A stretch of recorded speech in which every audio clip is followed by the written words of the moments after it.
Welcome to the second series of Future Imperfect. We've made some subtle changes to the format, but have even more exciting, knowledgeable guests lined up. You might recognise our first guest. He's a tech CEO, a jouster, an author, a YouTuber, and a medieval enthusiast. Me!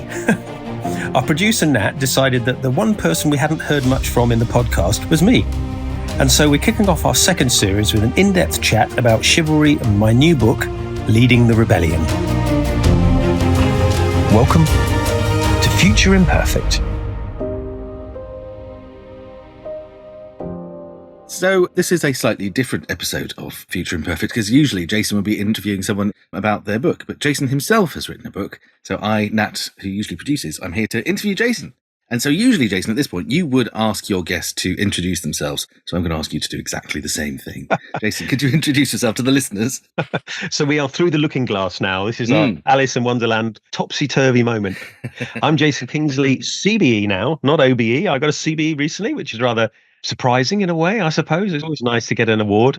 I haven't received it yet. I've got to organise my trip to Buckingham Palace or Windsor Castle or somewhere grand like that, which of course for me as somebody who loves the medieval period is really exciting. I'm probably going to go there and be looking at the architecture and wondering what happened here 500 years ago rather than actually paying attention to the investiture. But a very grand ceremony is quite nerve-wracking as well. Anyway, I'm the CEO, co-founder of a company called Rebellion. We make computer games.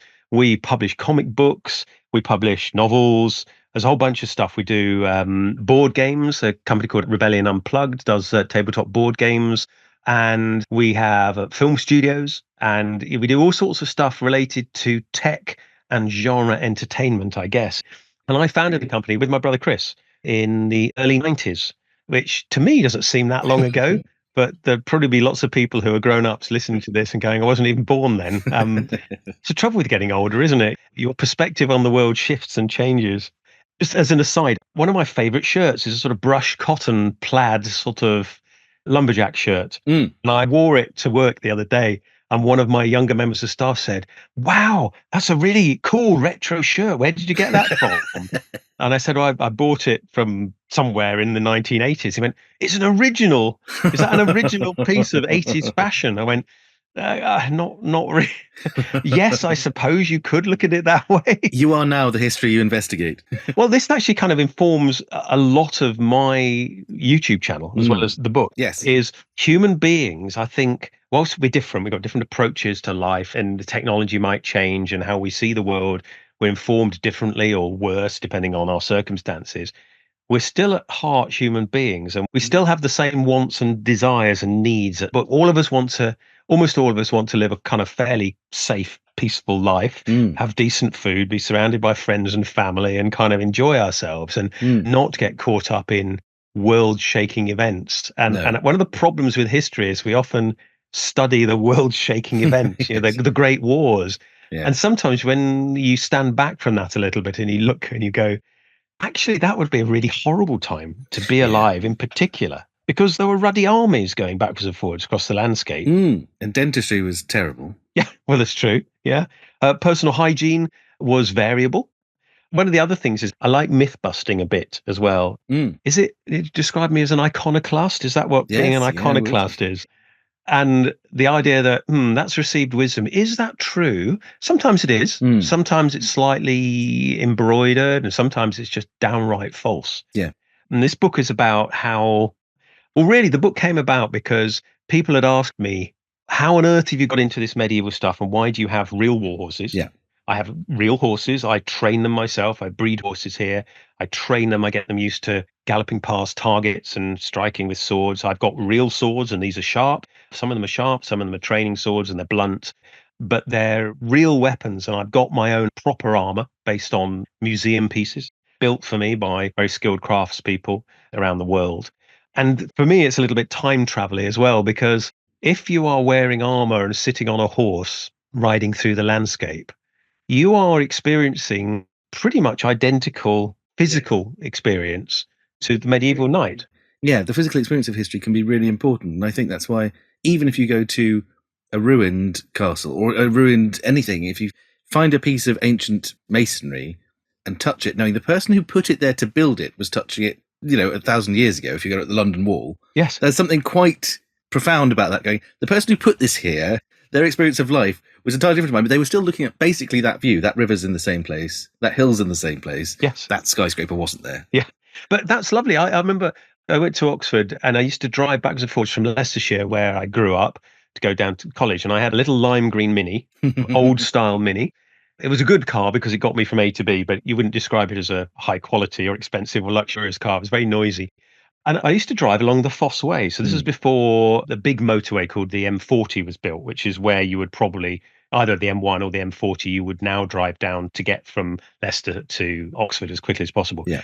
Back in those days, you sort of zigzagged through the A roads, and on a lovely summer's day, window open, no air conditioning, of course. It's a Mini. You have the vents open if you were lucky.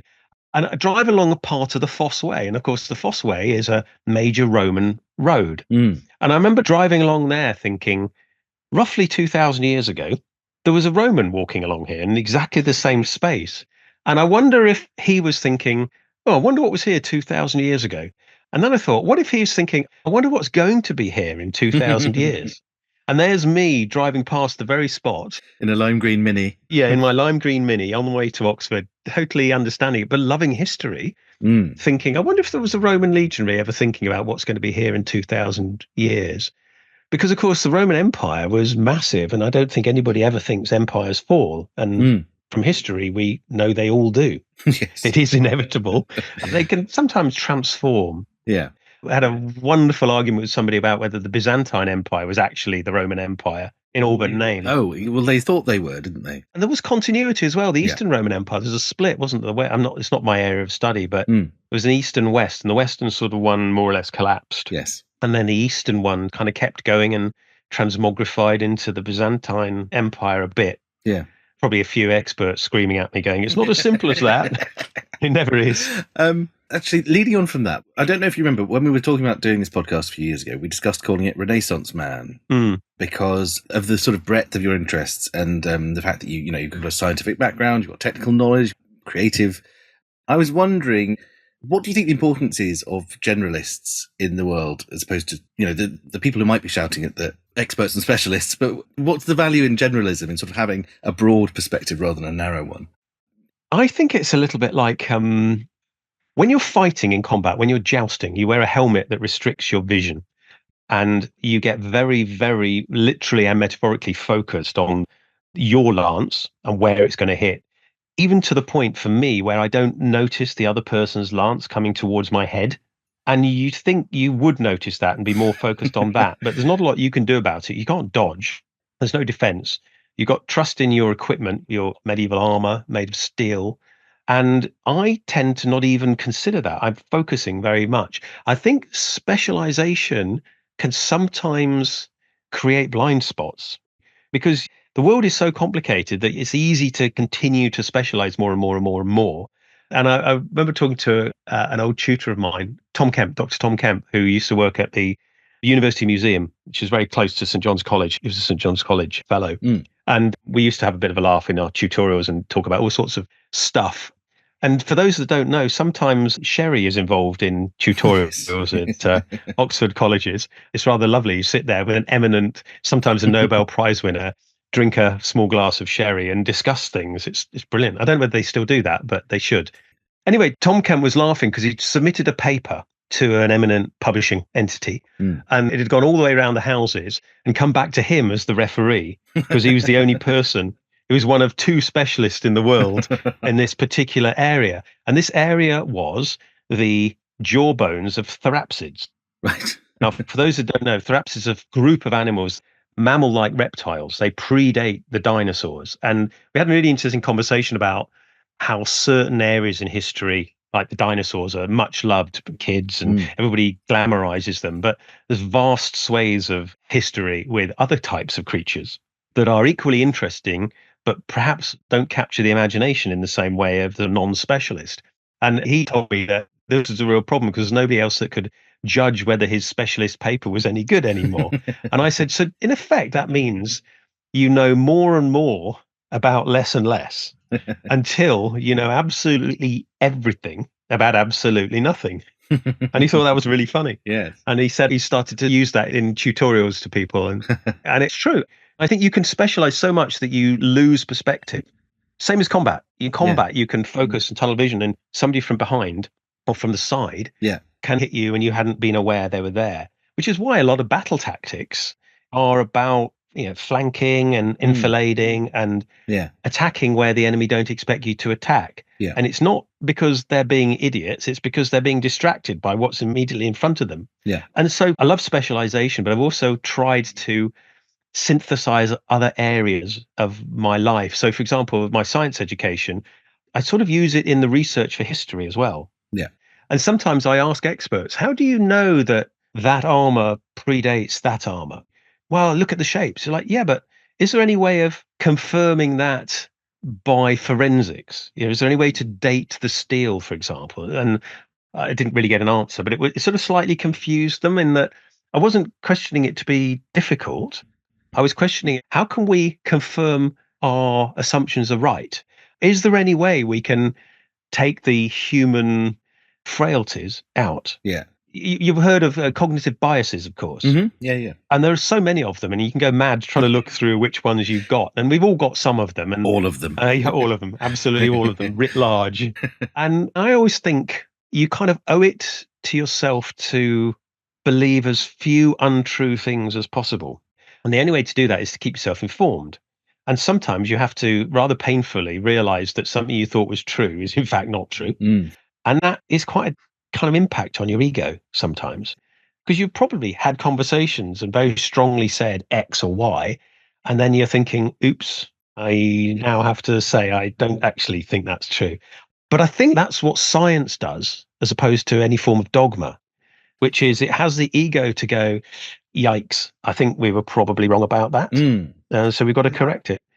I mean, it sounds to me like that approach is something that is not necessarily less common now, but is probably more needed now than ever, certainly in an age of social media, where people are defending positions not because they've thought them through or they've got evidence for them or they make sense, but because they become invested in the argument they're having online with someone. So it's all driven by ego rather than any sort of information. How do you think we can foster that approach in more arguments that people have or more discussions people have?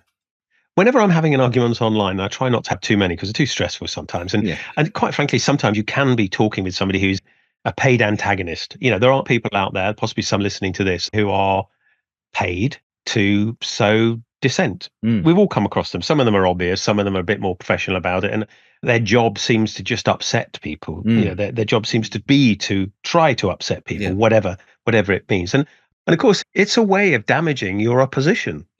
It's a way of upsetting their internal cohesion and causing people to be angry. And angry people, you cause splits and divisions, and ultimately things like civil wars can come as a result of all sorts of splits in opinions. So I try to ask questions in a constructive way. Just recently, somebody talked about, we were talking about the very tragic story of slavery. And I did a video on my Modern History TV YouTube channel about, did medieval peasants consider themselves to be slaves? And I think the evidence is they definitely didn't, because they had rights.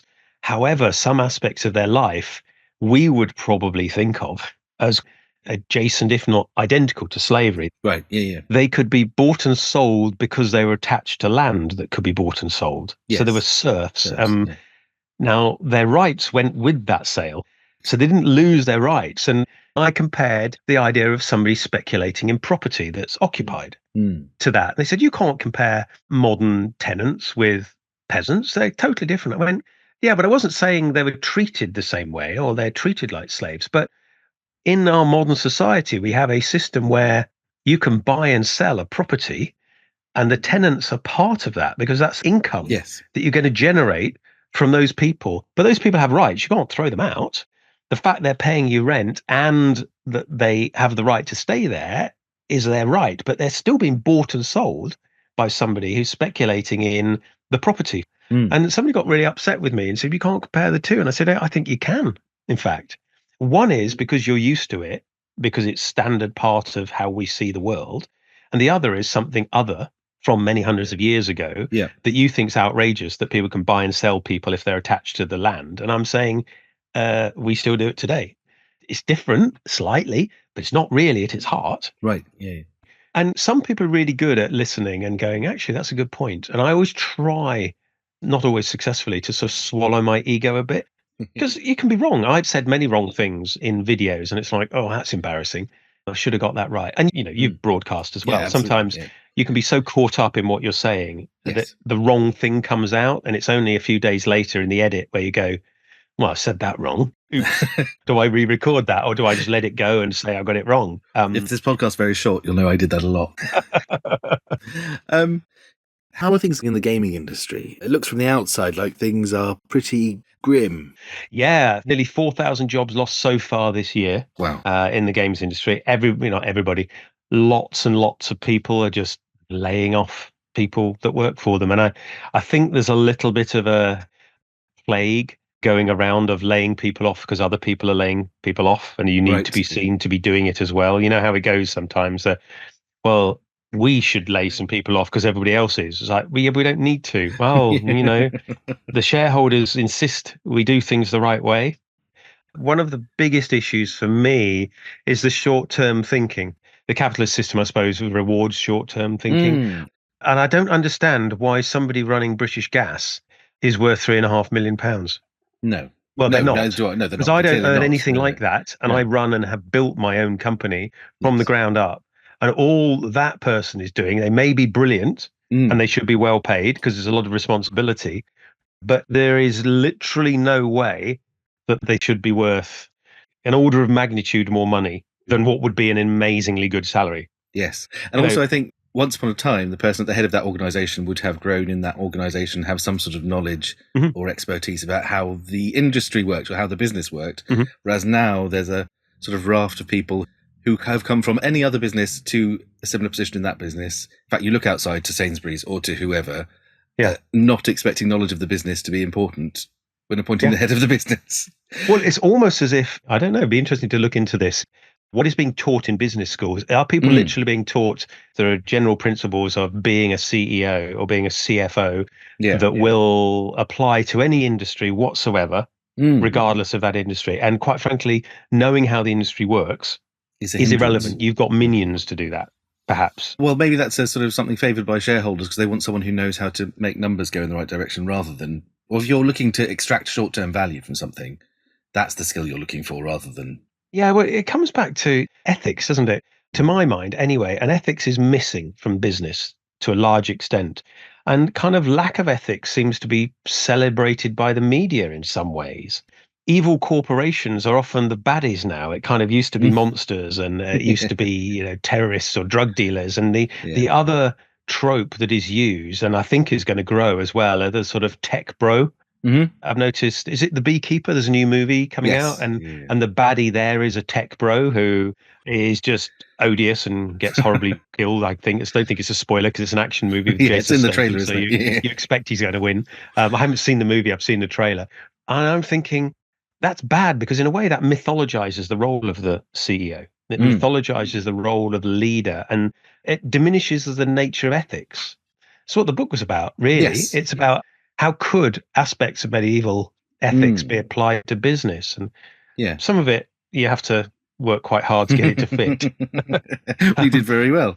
You talk at one point about a 19th century railroad tycoon who gets out and shovels coal with the rest of his workers. There used to be different sort of models of capitalism. Like you had Quakerism and the Cadburys and Titus Salt who were building model communities for their workers and tried to make sure they were all well educated and were, sort of paternalist capitalism where we're going to build your house and, make sure you're looked after. Also cooperatives and that sort of early 20th century model. But it seems nowadays it's very much driven by extracting value from assets that have built up maybe in different eras. Is that? Yeah, well, I think you've got the equivalent of robber barons, haven't you, really? And the robber barons were kind of squashed, especially in the earlier part of the 19th century in the US in particular. You had people who would do rapacious things in the name of just improving their value, or your people who controlled the whole of the value chain in one industry. Like I think at one stage there were oil barons who owned oil fields, vast amounts of that, and the garages that supplied the gasoline to and they're literally totally vertically integrated. And I think there were other industries, and the authorities, I'm not an expert in this area, but the authorities said, look, this is not healthy. This is capitalism in the wrong way. It's almost like a form of cancerous capitalism. It's the sort of the obvious, not the obvious, but a way that capitalism can form itself incorrectly. It can grow like cancer does, a terrible disease, but at the same time, it's only doing what it knows, which is to keep growing unchecked. It's not intrinsically evil. I mean, it is. It takes people we love, but it's just doing its thing. It's expanding and killing the host and ultimately killing itself, which is the thing.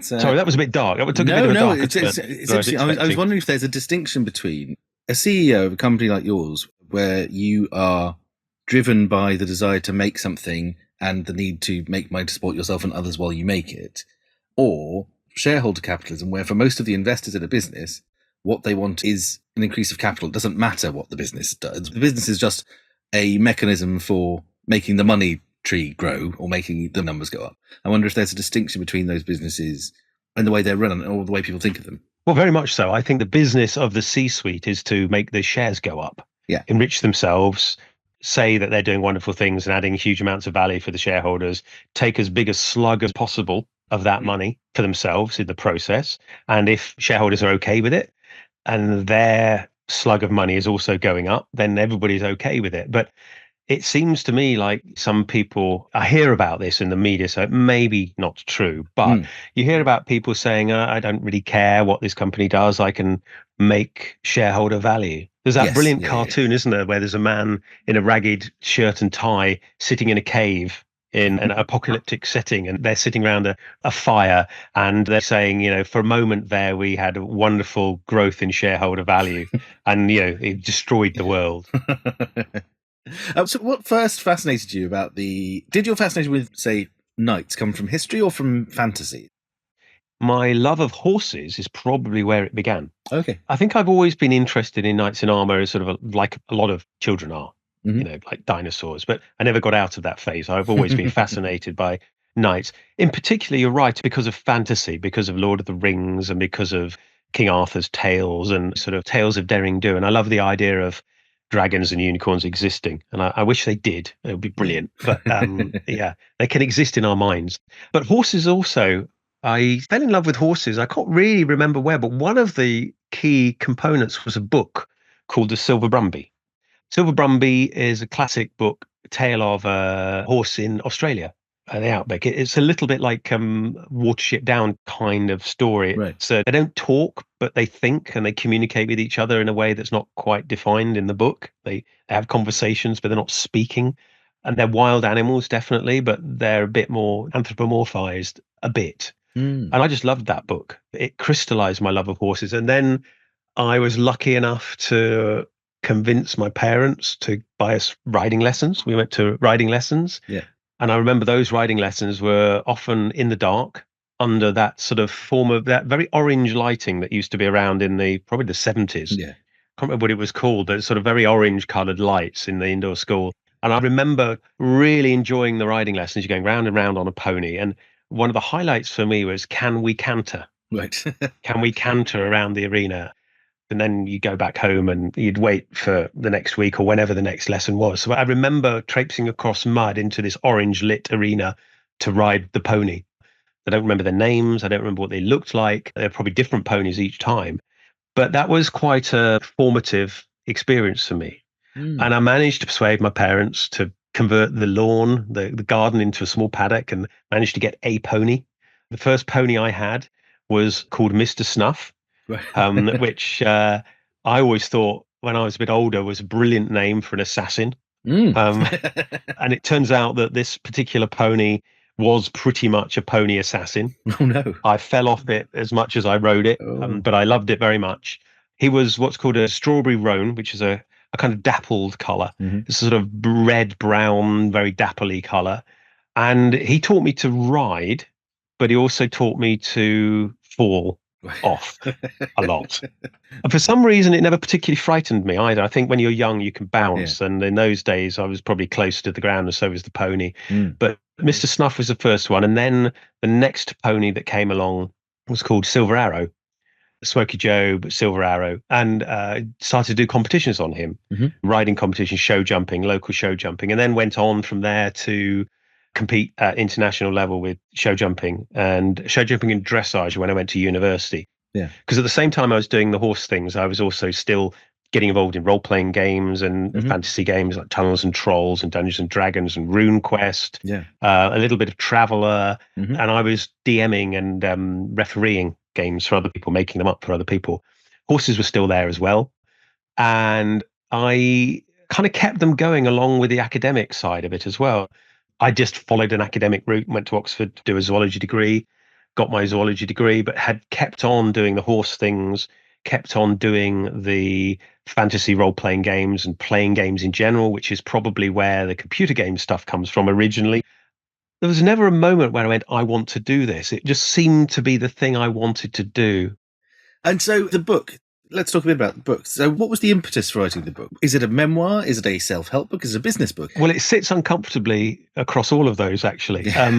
It's a semi-autobiography, and it's got elements of autobiography in it. It's got some stories from the past, from my past, and how it relates to elements of the nightly code. I mean, but again, we were talking a little bit about narrow focus and things, but the problem is it was a great idea. I thought, I'd like to write a book. It'll be a bit business and a bit historical. That sounds like a good idea. Little did I know that was quite complicated.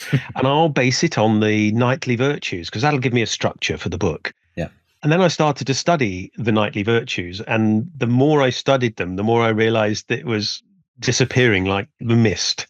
The more I tried to sort of find a specific list to work from, the more I realized the kind of never was. There sort of were some lists written down. They were different. They had bits missing. They had bits added. There was this notion that chivalry was this thing that was important historically. Exactly what was chivalric was up for a wide interpretation by different cultures. But there seemed to be this sort of shared belief that chivalry was important. And then you go, well, what do you mean by that? And they go, shut up, don't ask. But definitely chivalry is important. And so that was the interesting one. And then stumbling across words like sagacity. You must be sagacious. I was like, I don't even know what that means. I'm going to have to look it up and try and work out how to get in there. And of course, a lot of chivalry is overlain with religious connotations. Now, arguably, historically, chivalry was outside the religious, but it sort of got co-opted, like good ideas often do. It got co-opted and sort of bound into religious components as well in all sorts of different ways in different cultures. And arguably aspects of chivalry and the troubadour, the sort of courtly love, are from Languedoc, that area of France that was the Occitan region. They had their own language, they had their own form of Christianity, and there was a Cathar purge in that place, one of the very few Christian on Christian crusades, which is probably worth many books, and many awful tragedies were enacted in that area. But the troubadour aspect of that got passed on and kind of captured, and the courtly love aspect got passed on and captured in an interesting way. And I think to a certain extent, the idea of chivalry is to control what we might think of now as toxic masculinity, the bad aspects of male behavior. I mean, I think actually it's broader than that. It's sort of bad aspects of human behavior that is typically found in men more than women, arguably. I mean, I don't want to get into that whole area here, but it was designed before there was a police force. When you had a few blokes and some swords and some horses, you could cause a lot of problems for a lot of people. And there really wasn't a way of dealing with you unless you had more blokes and horses and swords. But this overlay of how you should behave towards innocent people, how you should behave as a man towards women, how you should respect certain things. I mean, some fantastic information. For example, the courts tried to impose rules on knights to say that you shouldn't attack on Sundays. Right. Okay. You shouldn't do a raid on a Sunday. And it's like, okay, fair enough. One day a week will be raid free then. I don't know how they managed it, but they definitely said things like that. Or if it's the church land is sacrosanct. You mustn't steal stuff from the church for obvious reasons. The church didn't want to lose their stuff, which presumably means that they were, or they had been in the past.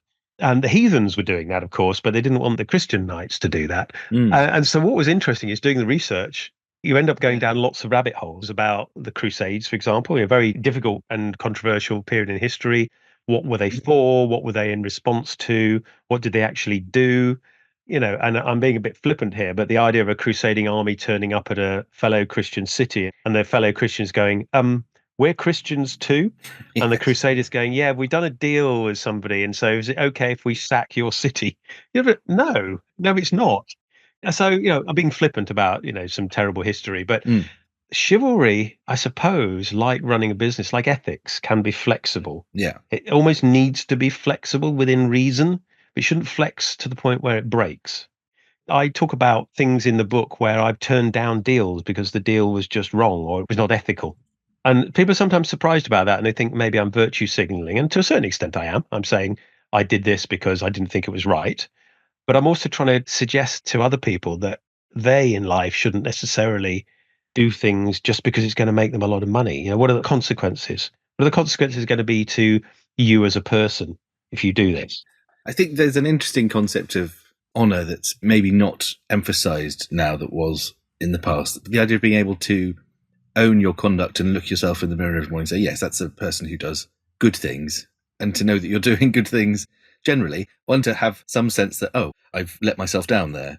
It doesn't seem to be a concept we place much credence in anymore, but it used to be quite important. Yeah, and also to err is human. The Arthurian myths are full of people striving to achieve things, and in some cases catastrophically failing, and in a few cases achieving some of it. And I think that's one of the messages from the book is, look, we're all flawed. Just because you make a mistake or you've done something, you suddenly go, oh, that was bad.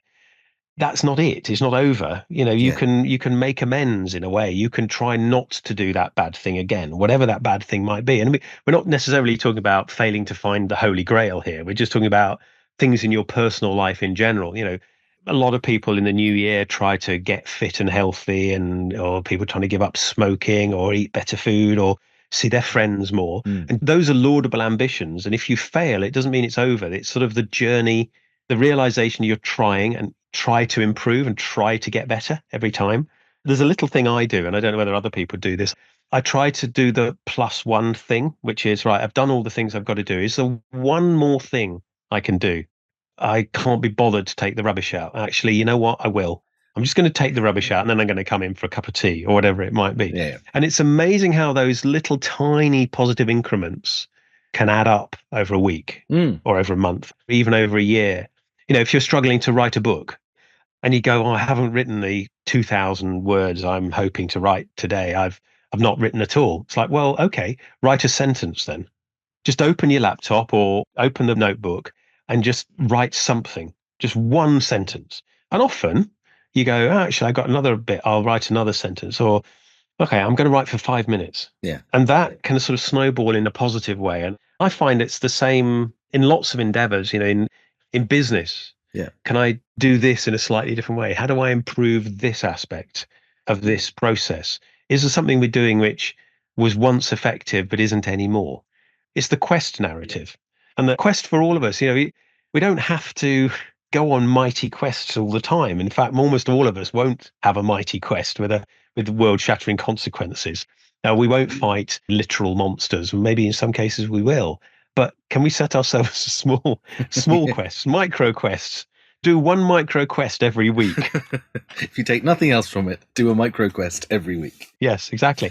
So chivalry presumably was for quite a rarefied cast of people in the medieval period. But do you think this is more generally applicable now? Do you think we should all participate in this sort of sense of code? Yeah. Absolutely. I mean, the chivalric code was largely addressed to noble men and how they should treat noble women, really. I mean, it kind of wasn't, but it sort of was. And I think that it can be broadened out to everybody from whatever stage of life they're at, or however they see themselves.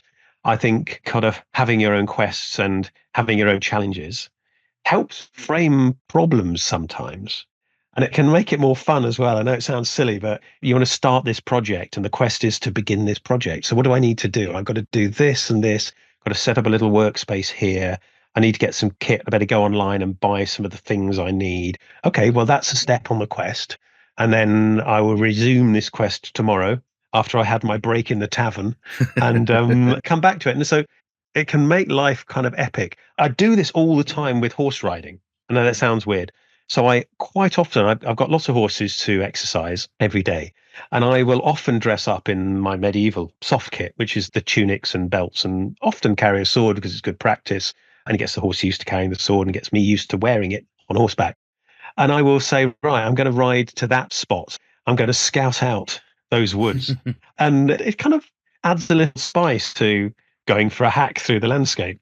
I love the focus on the idea of the quest, because I think it rightly focuses on what's important, which is the means. I get quite annoyed by people who say the ends justifies the means, because to me, you're not in control of the ends. I know I can do the right thing. I don't know what the end result's going to be, but the only thing in my control is the means and the process being important. Yeah. For me, often the journey to the end point is the actual thing. When you look back at it, that's the most important thing. Actually achieving something, getting that pay rise or whatever it might be, or getting a bit fitter or running a half marathon or whatever. Yes, great. You feel satisfied. But in fact, if you look at the value to you as a person, the decision to have that quest, the decision to go on that journey was actually the life-changing thing. And the end goal, it kind of gives you an objective, it gives you a target, and you can feel right about it. But let's face it, most of us, if we are lucky enough to achieve our quest, we go, right, what's next? Yeah. We very rarely sit back and go, fine, I'm done then. You go, okay, great, I've written that book and it's been published and it's been moderately successful. I better write another one then, hadn't I? I mean, it's same for you. Yeah. You do stand-up, don't you? Yes, I have done in the past, yeah. So when you're doing that, you put together a performance, sketches or whatever it might be. You present them, which I think takes incredible courage, to be honest. I can't think of anything worse than, well, I can think of lots of things worse than doing stand-up. I mean, there are lots of things that are a lot worse. It's a stupid manner of speech, that, isn't it? Because quite frankly, getting poked in the eye with a sword is a lot worse than standing up on stage. I would imagine. But I guess you deliver a set and it's gone well, everybody's laughed, and you go, yay, I've done that.